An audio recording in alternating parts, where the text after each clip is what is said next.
que é a saúde mental e porque ela é importante? A saúde mental diz respeito ao nosso bem-estar emocional, psicológico, social também, e eu diria também espiritual, e diz respeito a algo que é muito mais amplo e aquilo que está ligado ao conceito de saúde global, não é apenas o físico, mas também estamos a falar das questões emocionais, como lidar com o stress, como lidar com as nossas emoções, que tipo de relações estabelecemos com os outros e connosco próprios. Isso é tudo dentro do âmbito da saúde mental. O que podemos fazer para melhorar a nossa saúde mental? Eu diria que um dos passos importantes é ter consciência de nós mesmos, ou seja, procurar sempre o autoconhecimento. Quanto maior for o autoconhecimento, maior será o controle sobre as nossas emoções, não só o controle, mas sim o saber lidar e saber o que é que me leva a determinadas situações. Para além disso, é importante as relações sociais, familiares, com quem nos relacionamos, que tipo de voz interna é que temos e que fala connosco, se é uma voz muito crítica ou não. Para além disso, tudo o que é o autocuidado, o exercício físico, uma alimentação cuidada, o padrão de sono, todos estes fatores podem ser importantes naquilo que é a construção da nossa saúde mental. Qualquer pessoa está suscetível a uma doença mental? Sim, qualquer pessoa está suscetível a uma situação de doença mental. Temos que considerar também quais são as doenças a que nos estamos a referir, mas eu diria que há uma linha muito ténue que separa aquilo que é o adaptativo e o adequado, como por exemplo estados de ansiedade e depressão. Temos que estar atentos aos sinais e sintomas que poderão nos alertar para este tipo de situações.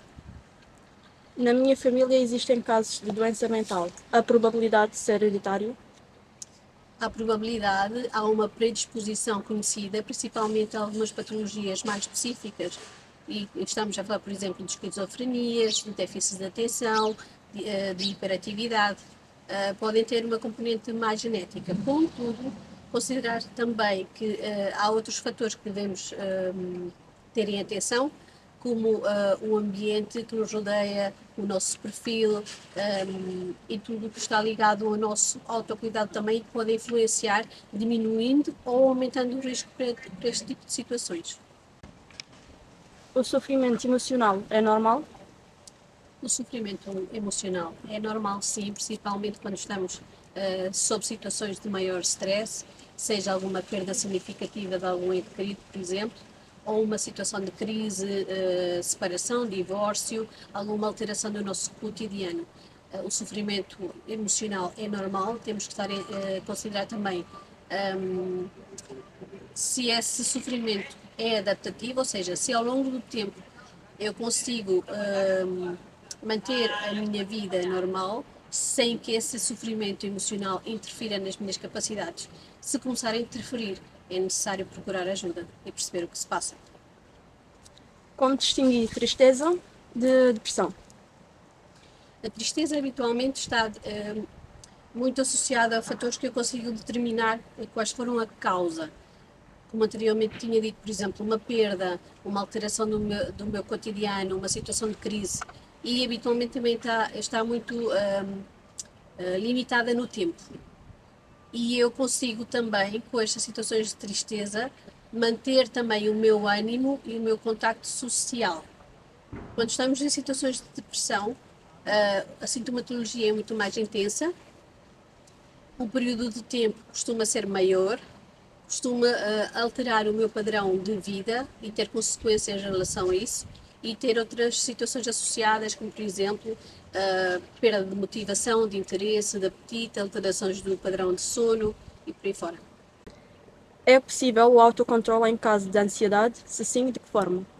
Sim, é possível o autocontrole em caso de ansiedade. Há muitas técnicas que podem ser usadas para o autocontrole. Diria que o principal é termos uma consciência de nós mesmos e reconhecermos as nossas emoções, sem fazer críticas ou julgamento sobre as mesmas. Ou seja, se eu me sinto triste, ter noção que estou triste e aceitar esse sentimento. que tipo de técnicas é que eu posso utilizar? Tudo o tipo de ferramentas que me forem úteis para mim. Seja a música, seja o contacto com a natureza, relaxamento, meditação guiada, tudo o que para mim sejam ferramentas úteis e que sinta que estão a diminuir, hum, por exemplo, a ansiedade ou depressão ou outros tipos de sintomas. Depois de ter um ataque de pânico, é normal vir a ter mais?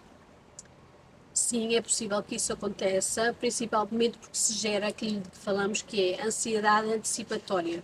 Ou seja, eu estive perante uma situação de pânico e eu, posteriormente, percebo que há situações que podem despelotar essa situação novamente. As situações de pânico causam grande angústia emocional e, portanto, este antecipar ou esta ansiedade antecipatória é um ciclo que pode fazer com que sim possa voltar a haver um ataque de pânico.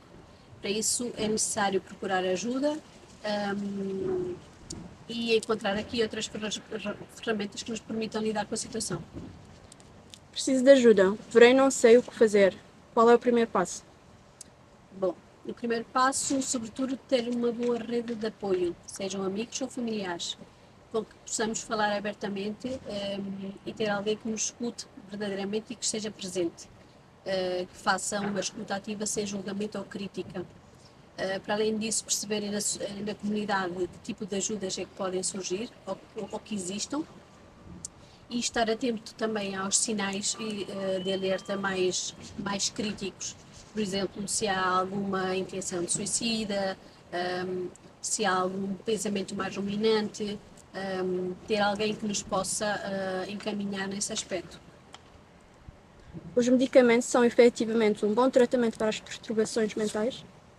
Sim, a terapêutica pode ser uma boa ferramenta para as perturbações mentais, mas não esquecer que também há outro tipo de abordagem, por exemplo, a não farmacológica. Inicialmente até poderá ser feita uma abordagem não farmacológica e partir posteriormente para uma abordagem farmacológica se necessário. Neste aspecto, considerar sempre efeitos adversos, qual é o objetivo da terapêutica para a nossa profissão, a enfermagem, considerar sempre as questões da adesão terapêutica que são fundamentais na saúde e na doença mental. Como aconselhar uma pessoa próxima a procurar ajuda especializada? Em primeiro lugar, acho que é necessário que a própria pessoa tenha insight sobre a situação. O que é isto de insight? É que ela reconheça em si que é necessário ter este apoio. Se essa consciência não partir dela, torna-se difícil encaminhar.